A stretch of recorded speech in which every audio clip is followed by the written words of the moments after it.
BNP chairperson Begum Khaleda Zia চিকিৎসা নেওয়ার মতো অবস্থায় আছেন বলে জানিয়েছেন ব্যক্তিগত চিকিৎসক ডাক্তার এজেডএম জাহিদ হোসেন। আর দলের মহাসচিব মির্জা ফখরুল ইসলাম আলমগীর বলেন, বেগম খালেদা জিয়ার শারীরিক অবস্থা বিদেশে নেওয়ার মতো স্থিতিশীল নয়। দেশের আবেগের জায়গা উল্লেখ করে দেশবাসীর কাছে দোয়া চেয়েছেন সিনিয়র যুগ্ম মহাসচিব রুহুল কবির রিজভী। রাজধানীতে আলাদা স্থানে তারা এসব কথা বলেন।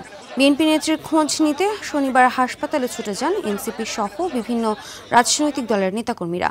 গেল 23 নভেম্বর রবিবার শ্বাসকষ্ট নিয়ে রাজধানীর এভারকেয়ার হাসপাতালে ভর্তি হন তিনবারের প্রধানমন্ত্রী বেগম খালেদা জিয়া।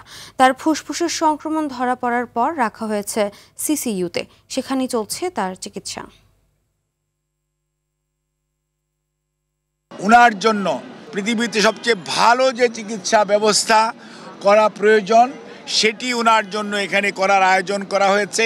তার এখন যে শারীরিক অবস্থা, সেই অবস্থায় তাকে বিদেশে নেওয়ার মতো কোনো শারীরিক অবস্থা নেই। বিদেশে নেওয়ার জন্য যে প্রয়োজনীয় বিষয়গুলো রয়েছে সেগুলোর মোটামুটি কাজ এগিয়ে আছে। উনি সজ্ঞানে আছেন, সজাগ আছেন।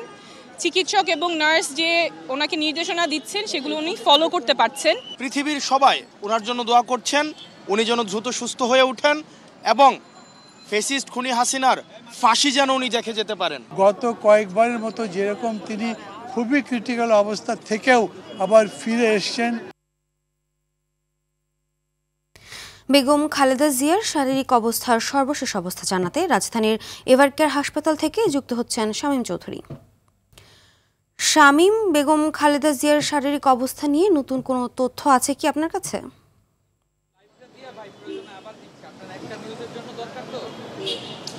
ফারহিনা, আপনি যেমনটা বলেছিলেন, আমি এর আগেও বলেছি বেগম খালেদা জিয়ার শারীরিক অবস্থা অপরিবর্তিত অবস্থায় আছেন। তবে আমরা একটা তথ্য পেয়েছি, বেগম খালেদা জিয়া ভোর রাতের দিকে তার শারীরিক অবস্থার কিছুটা উন্নতি হয়েছে এবং তিনি মুখে তরল খাবার গ্রহণ করছেন। তবে বিএনপি চেয়ারপারসনের ব্যক্তিগত চিকিৎসক ডাক্তার এজেডএম জাহিদ আনুষ্ঠানিকভাবে বিবৃতি না দিলে এই বিষয়টির সত্যতা আসলে ওভাবে পাওয়া যাবে না এবং দলের পক্ষ থেকে বলা হয়েছে ডাক্তার এজেডএম জাহিদ এবং বিএনপির সিনিয়র যুগ্ম মহাসচিব রুহুল কবির রিজভী এদের বিবৃতি ছাড়া যাতে বেগম খালেদা জিয়ার স্বাস্থ্য এবং তার বিদেশে যাওয়ার বিষয় নিয়ে কোনো প্রকার মতামত বা কোনো প্রকার সংবাদ যাতে প্রচার করে জনগণের মাঝে বিভ্রান্তি সৃষ্টি করা না হয়, সেই জিনিসটা কিন্তু দলের পক্ষ থেকে বলা হয়েছে।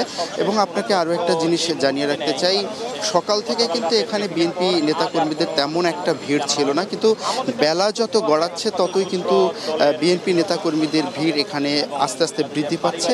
আমরা দেখতে পাচ্ছি যে তারা বেগম খালেদা জিয়ার ছবি সংবলিত প্লাকার্ড, সাইনবোর্ড সহ এখানে এসেছেন এবং তারা বেগম খালেদা জিয়ার আশু রোগমুক্তির জন্য এখান থেকেই দোয়া কামনা করছেন।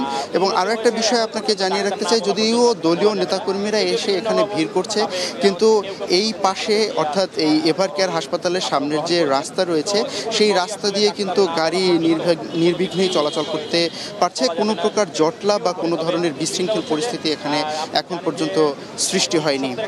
তো ফারহিনা, এভারকেয়ার হাসপাতালের সামনে থেকে এটাই ছিল আমার কাছে সর্বশেষ।